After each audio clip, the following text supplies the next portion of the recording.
ஆசை சீரியல்ல மலேசிய மாமா அப்படின்ற கேரக்டர்ல நடிச்சு மக்கள் மனசுல இடம் பிடிச்சவர் தான் நடிகர் ஜெயமணி.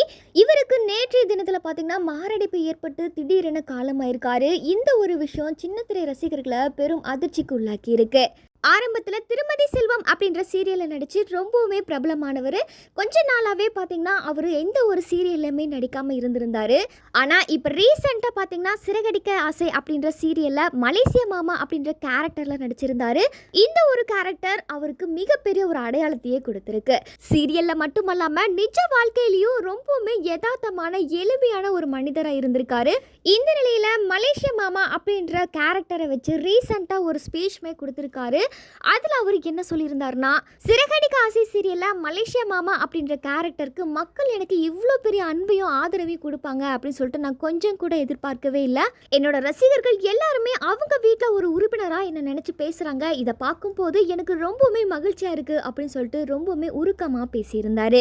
இதை தொடர்ந்து நடிகர் ஜெயமணியை பலருக்குமே பார்த்தீங்கன்னா ஒரு நடிகராக மட்டும்தான் தெரிஞ்சிருக்கும். ஆனால் அவர் ஒரு இயக்குனரும் கூட.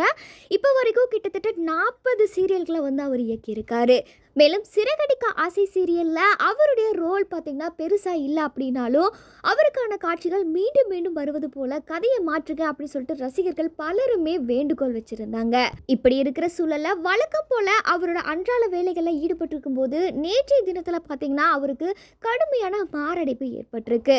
இதனால் 79 வயதில் அவர் பரிதாபமாக உயிரிழந்திருக்காரு.